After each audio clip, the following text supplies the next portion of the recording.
नमस्कार साथियों, आज बात करेंगे कि जनरेशनल गैप एक शब्द आता है, जिसको लोग बार-बार यूज़ करते हैं कि यार जनरेशनल गैप ही सबसे मेन वजह है कि पेरेंट्स अपने बच्चों से कनेक्ट नहीं कर पाते हैं या कुछ जो लोग कुछ साल पहले जन्म लिए, जैसे जेन ज़ीस और अर्ली 90s के जो लोग हैं, वो आपस में अपने आप को कोई निकृष्टता की भावना से दूसरे को देख रहा है, कोई उत्कृष्टता की भावना से स्वयं को देख रहा है, तो ऐसा हो जाता है। कोई कहता है कि वो उसके संस्कारों में कमी दिखती है, हम लोग तो वैसे थे, ये लोग तो वैसे थे। ये जनरेशनल गैप मिटेगा कैसे? सबसे मुख्य बात ये है, क्योंकि ये यदि नहीं मिटेगा, तो समस्या सिर्फ़ एक सामाजिक स्तर पर ही नहीं, सांस्कृतिक पतन की ओर बढ़ने वाले इस मार्ग पर जैसे हम लोग चल रहे हैं, तो उसमें ऐसा नहीं कि सिर्फ़ एक ही पक्ष का हाथ है, दोनों पक्ष इसको लेकर चल सकते हैं।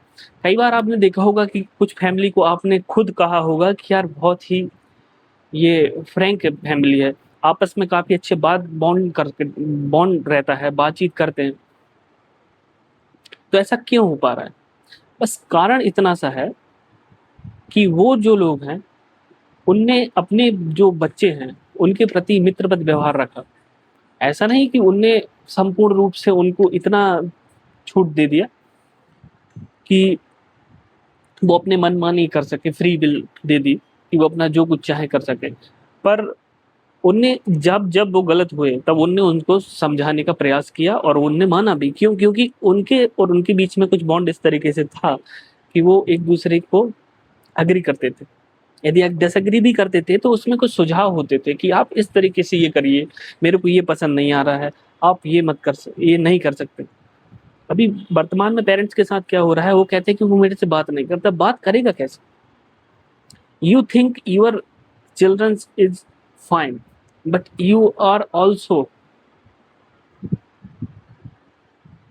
absent 6 to 9. आपकी एक जॉब 9 to 6 एक जॉब है, आप उसमें मशगूल हैं। वो आपसे बात करेगा कब? 9 बजे आप वापस आएँगे, रात हो जाती है काफ़ी, आप खाना खाएँगे, सो जाएँगे। वो बात कब करेगा? बात करने का उसको जज़्बा आप ही दे सकते हैं, क्योंकि बात करने से संबल बढ़ता है।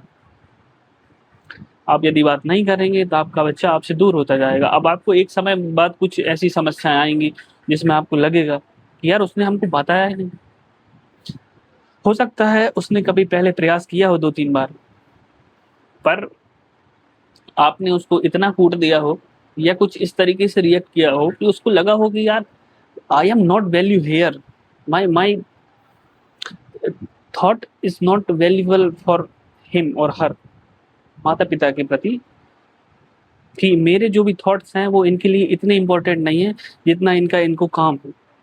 तो फैमिली टाइम एक अलग से रखना चाहिए कि जब आप इतना शेड्यूल बना रहे हैं तो कुछ एक ऐसा समय होना चाहिए जिसमें आप अपनी फैमिली से बैठ के 4 बातें कर सकें।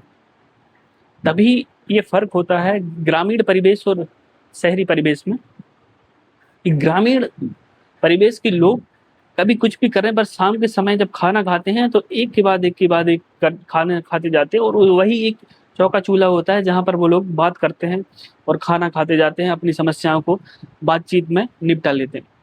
बात करने से ही बात बनती है, यदि बात नहीं कर पा रहा है कोई, तो इसमें समस्या सिर्फ़ जनरेशनल गैप की नहीं है, बात ये है कम्युनिकेशन गैप भी आपने बना के रखा है एक लंबा। वो आपको इतना सम्मान देता है, आपका बच्चा, कि आपसे वो कुछ वैसी बातें नहीं कर सकता है जो वो अपने दोस्तों से करता है। तो कहीं न कहीं समस्या इस पर भी है कि पेरेंट्स को भी समझना पड़ेगा कि जो मित्रवत संबंध है बनाए जाएँ। एक समय के बाद आप बच्चों को मार नहीं सकते, क्योंकि उनकी भावनाएँ आहत हो जाती हैं। आप उनको समझा सकते हो, और समझाना उसी कॉन्टेक्स्ट में सही होगा जिसको कहेंगे कि ये फ्रेंडली नेचर का हो।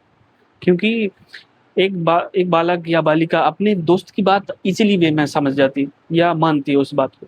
क्योंकि वो वैल्यू करते हैं कि यार ये हमारी बात को उतना तवज्जो दे रहे हैं। तो निवेदन है कि आपको लगे कभी कोई परेशान दिख रहा है, डिप्रेशन का शिकार है या कुछ भी है, या गुमसुम-गुमसुम से हैं आपके बच्चे, आप उनसे बात करिएगा।